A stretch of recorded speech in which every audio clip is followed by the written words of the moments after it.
You've probably heard the short version. The Roanoke Colony disappeared. 115 people vanished. The word CROATOAN was carved into a post. But have you ever wondered if this wasn't just a mystery, but a planned erasure? What if Roanoke's disappearance was never meant to be solved? In 1587, a ship reached the shores of what we now call North Carolina. Sent by Sir Walter Raleigh, the expedition was led by Governor John White. A total of 115 settlers, including men, women, and even children, landed on Roanoke Island, ready to build England's first permanent colony in the New World. This was no military post. These were families hoping to build homes, raise children, and plant the seeds of a new civilization. Among them was Virginia Dare, the first English child born in America. She was just a baby when she vanished, and no trace of her was ever found. If you enjoy learning about the hidden truths of crime stories, consider hitting that like button and subscribing for more content like this, and please comment below to let me know where you're listening from. Soon after settling, John White returned to England to gather more supplies. But fate intervened. The war between England and Spain delayed his return. He came back 3 years later in 1590. What he found was nothing. No people, no signs of battle, no graves, no smoke, no fire, no bodies. Only one clue remained: the word CROATOAN carved into a wooden post, and the letters CRO etched into a nearby tree. CROATOAN was not just the name of a nearby island. In Elizabethan lore, it was whispered to be a curse word, even a code used by secret societies. White tried to sail to CROATOAN Island to search for the settlers, but a storm forced him back, and he never returned again. Let's pause. It's easy to say they vanished. But these weren't just names in a book. These were real people, mothers holding babies, fathers building homes, young couples dreaming of a future. Imagine a mother watching her child play in the sand, not knowing if help would ever come. Imagine families whispering in fear as their food ran low and strangers passed through the woods at night.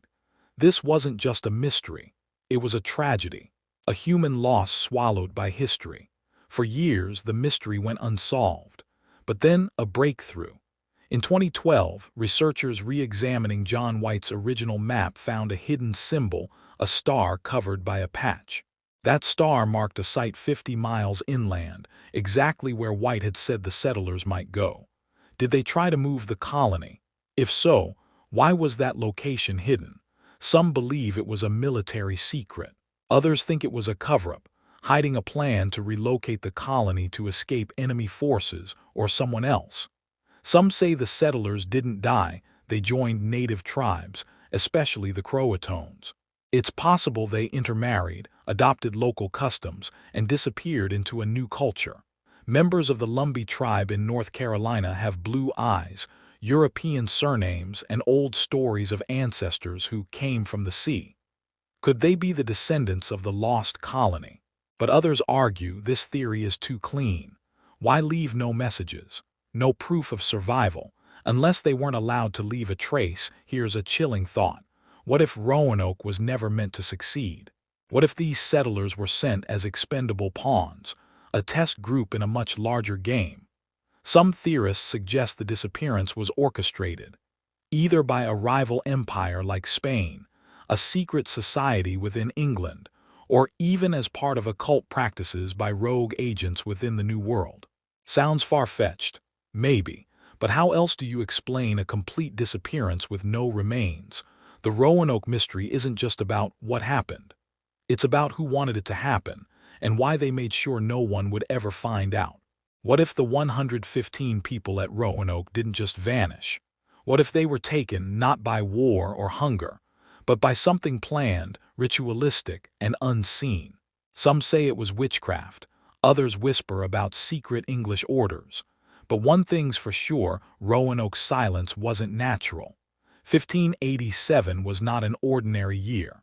Back in England, Queen Elizabeth was surrounded by a network of political plots, religious conflicts, and esoteric cults. Across Europe, Occult philosophy was spreading through secret books and underground societies. Sir Walter Raleigh, the man behind Roanoke, was later linked to the School of Night, a group of influential men who studied alchemy, astrology, and forbidden texts. Could Roanoke have been one of their experiments? If so, what were they trying to prove or sacrifice? The word CROATOAN carved into the wooden post is the only clue left behind. But what if it was more than a location? Throughout the 17th and 18th centuries, this exact word appeared in other mysterious disappearances. In 1818, Edgar Allan Poe allegedly whispered "CROATOAN" before dying. In 1888, the word was found scrawled in a journal near the body of a vanished stagecoach driver. In 1935, it was discovered carved into a post near the site of Ambrose Bierce's disappearance in Mexico. CROATOAN has become associated with death, disappearance, and unexplained vanishings, not just in Roanoke but across centuries. What if this wasn't a name, but a curse marker? Some researchers believe Roanoke wasn't just a failed colony. It was intentionally abandoned as a form of human offering. In Elizabethan England, there were whispers of the Red Ritual, a forbidden ceremony used to bless new territories with sacrifice. One unverified letter from the late 1500s, allegedly hidden in the British Library, describes a group called the Keepers of the Flame, who believed that new land must be baptized in blood to be claimed eternally. Could Roanoke have been the first attempt? Were the settlers sent knowing they'd never return? Or worse, were they never meant to return at all? Many blame native tribes for the disappearance. But what if they weren't the aggressors, but the witnesses? Some oral histories from the Croatoan people say they warned the settlers not to build on sacred land, territory they believed to be haunted by spirits. Archaeological studies show Roanoke Island was once used for ceremonial burial hundreds of years before the English arrived. It may have been seen as a forbidden zone, a place where the dead walk and speak. Is it possible the colonists disturbed something that couldn't be undone? Back in England, John Dee, a brilliant but eccentric advisor to Queen Elizabeth, created encrypted maps filled with magical symbols, coded directions, and star charts. John Dee wasn't just a map maker. He called himself a conjurer of angels, and believed that parts of Earth were connected to celestial dimensions. Dee's personal notes included coordinates that pointed to Roanoke not as a colony site, but as a place of threshold energy, what he called a gate between realms. Was Roanoke chosen because of its location? And did something open? Here's the strangest part. No bones, no graves, no human remains ever. Even centuries later, after hundreds of excavations, not a single body from the lost colony has ever been found. Normally, even ancient remains leave behind teeth, bone fragments, or burial markings. Roanoke has none, almost as if the people were evaporated. Could this be explained by natural disaster, relocation, or did something consume them physically or spiritually? What if we've been asking the wrong question? It's not where did they go? It's what were they part of? Were they the victims, or were they participants in something far darker? Some say Roanoke isn't a mystery to be solved. It's a message, written in silence, buried in symbols, and we just haven't decoded it yet. What if some colonists knew they were going to vanish? What if they felt it creeping in the woods, heard it late at night, and even warned others? These aren't just names from a history book. These were real people with fears, regrets, and hopes, and in their final writings, some strange warnings appear. When the 115 settlers landed in 1587, they had one goal: to survive and build a future. They were farmers, soldiers, craftsmen, mothers with newborn babies, young couples hoping for land of their own. But things began going wrong immediately. The soil was dry, crops failed, animals were scarce. And at night the forest spoke strange howls and sometimes whispers no one could explain. In one entry, colonist Ananias Dare, Virginia Dare's father, reportedly wrote, "We hear voices not from among us. They call from trees. They repeat names they should not know." This letter was found among disputed documents known as the Dare Stones. Between 1937 and 1941, a series of carved stones were found across North Carolina and Georgia. They appear to be messages from a leaner Dare, the mother of Virginia Dare.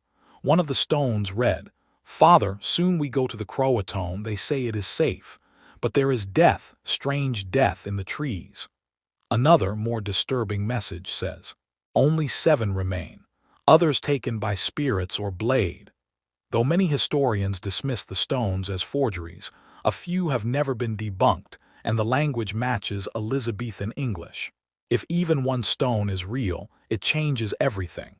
Though many historians dismiss the stones as forgeries, a few have never been debunked, and the language matches Elizabethan English. If even one stone is real, it changes everything. Multiple colonists reportedly expressed the fear of being followed or watched, not by the Croatoan tribe, but by something they couldn't name.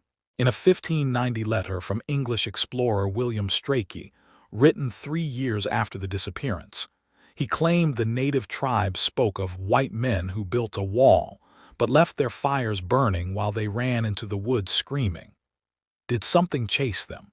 Many native tribes believed Roanoke Island was cursed. They avoided it, called it a thin place, a space where the barrier between this world and another is dangerously weak. In tribal legends, there's a spirit called the Wendigo, not just a monster, but a force of madness that infects hungry or isolated groups. It drives people to turn on one another and eventually vanish. Could this explain the silence, the lack of remains, the eerie carvings? A particularly haunting story comes from the supposed journal of a woman named Marjorie Harvey, believed to be one of the older settlers. Her final passage: "The sea does not love us, the land spits us out. There is no God here, the stars are not ours."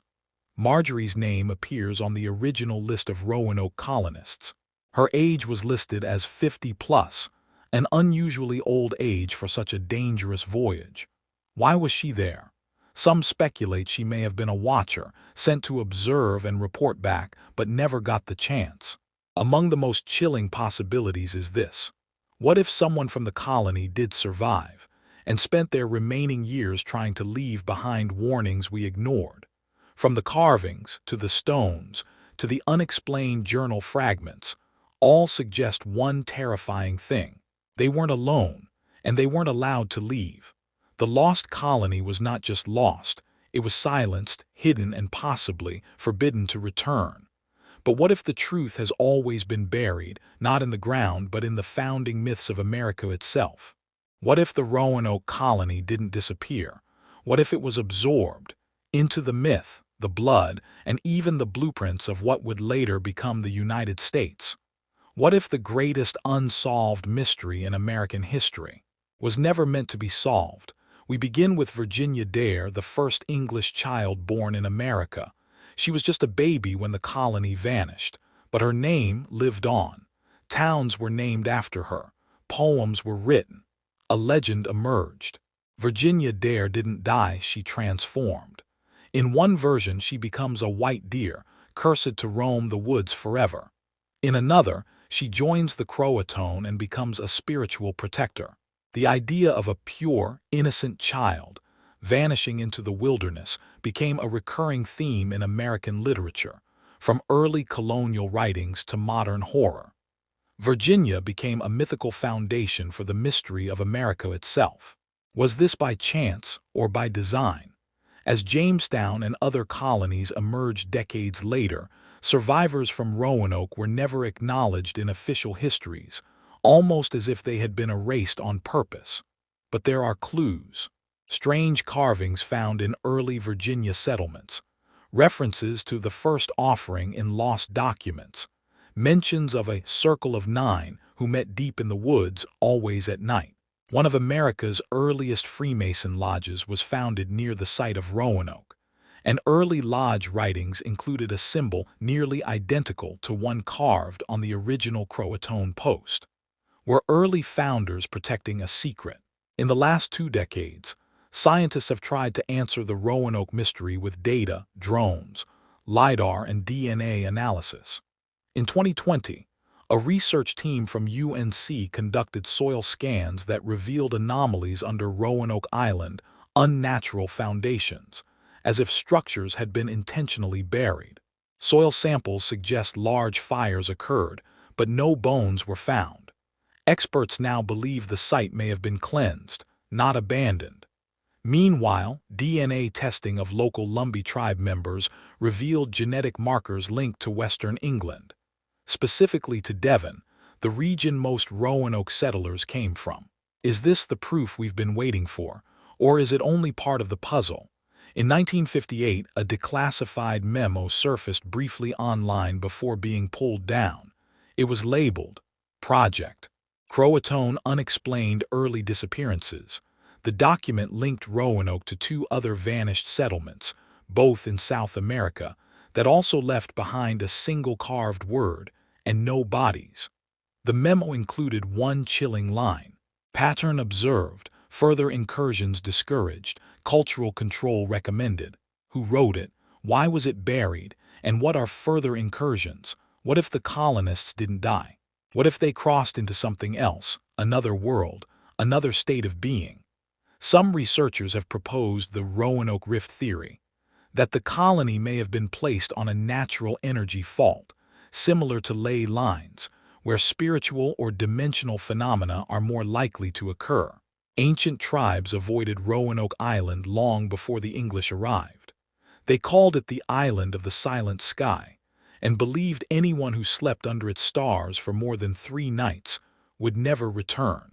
What if Roanoke was never just about colonization? What if it was an experiment? Here's the final theory, and perhaps the most disturbing. Some historians now believe that Roanoke's disappearance was covered up by the English crown to prevent panic and to protect future settlement efforts. Why? Because admitting that 115 people vanished without explanation, or possibly due to supernatural or otherworldly forces, could have crushed England's ambition to colonize the New World. In early drafts of colonial charters, the Roanoke disaster was completely omitted, only mentioned in classified communication between noblemen, almost as if it was too dangerous to speak of. So what really happened to Roanoke? Were they absorbed into tribes, killed, taken, hidden by secret orders? Or did they open a gate and step through? Maybe we'll never know. Or maybe the reason we can't find them is because we were never meant to. They didn't disappear. They became part of the myth, the foundation, the haunted silence that America was built on. The lost colony was never lost. It was rewritten.